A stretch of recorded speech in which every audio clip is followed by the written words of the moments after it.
Welcome to The Explainer. You know, in the world of music criticism, you really think you've heard it all. And then you stumble across something so bizarre, it breaks your brain. Today, we're diving headfirst into a musical rabbit hole that completely redefines the word weird. Okay, so let's get right into it. As a critic, I've heard my fair share of experimental projects, believe me. But I recently found this supposed record label that is so bizarre, so committed to its own strange little world, that I had to launch a full-on investigation just to try and make sense of it all. And on paper, it sounds almost normal. They call themselves a weekly radio show broadcasting from a permanent record studio, and they promise to drop the freshest new tracks. I mean, okay, that's the official story. But as we're about to see, the reality is something so much more wonderfully strange. So our investigation begins where all good musical analysis should, right?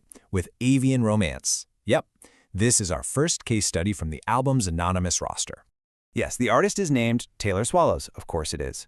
The host proudly proclaimed that this is, and I quote, the only birding band that I know of. A bold claim, but you know what? I suspect it's an entirely accurate one. Their whole deal is focusing on the inner lives of birds.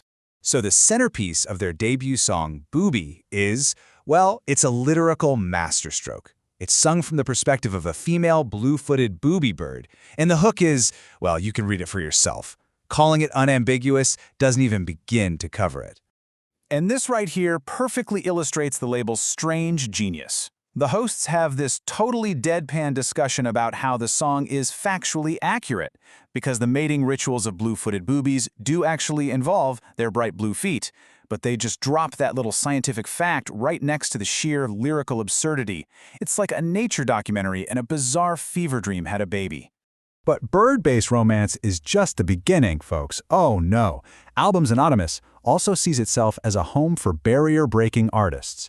And their next target is one of music's most sacred grounds, country.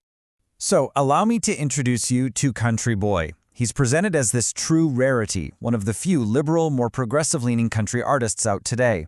His music is all about the modern dilemmas of a man caught between two worlds. And this chart really just breaks down the central conflict in his magnum opus, I Cook My Quinoa in Bacon Grease. It is an anthem for literally anyone who's ever been told by their doctor to eat healthier but just can't give up what they love. It's the epic war between plant-based proteins and sizzling pork fat, all set to a classic country tune. The roster just gets more and more niche from here. There's an artist named Call of Booty who writes songs that feel less like music and more like just really bizarre, specific diary entries set to a beat.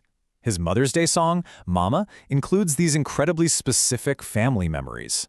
It is outsider art at its most personal, and honestly, its most baffling. But if there's a headliner on this strange label, an artist who truly captures its bizarre essence, it has to be the one who blends the cosmological with the biological. Okay, let's talk about Freddie Uranus. The hosts, with complete and total sincerity, compare his sound to the legendary band Queen. It is an ambitious comparison, let's just say that. His themes are always focused on space exploration, but through a very, very particular lens. His lyrics pretty much operate on a level of cosmic innuendo that is both deeply juvenile and, in its own weird way, kind of epic. This line from his track Penetrate Your Atmosphere perfectly captures his mission to, well, populate the cosmos. So here's the crucial point. Right in the middle of all the anatomical humor, you get these surprisingly specific scientific references. His song My Anus Uranus just casually mentions the Kepler belt, which one host then has to patiently explain to the other. So his entire catalog ends up being this bizarre and frankly unforgettable educational tool. Just when you think you've finally figured out the label's whole gimmick of pure absurdity, they introduce an act that is almost uncomfortably human and painfully relatable. This is The Weekdays. Their entire body of work seems to just be a chronicle of awkward, brutally honest moments that are almost too real to listen to. They really specialize in the anatomy of failure. So take their song Package, which basically documents the slow-motion collapse of a romantic evening. It starts with the highest of hopes, setting the perfect mood. But almost immediately, the reality of performance anxiety kicks in, and the song just shifts from romance to pure desperation. And the song culminates not with a bang, but with this absolutely soul-crushing whimper. The romantic peak is immediately followed by this moment of profound failure. It's brutal, It's unflinchingly honest, and from a critical perspective, it's shockingly compelling storytelling. Their other work is just filled with these jarringly poetic and hilarious lines about intimate moments gone wrong. Their song Oops, I'm Done has some of the most startling, vivid, and frankly brilliant metaphors for premature celebration that I have ever heard in music.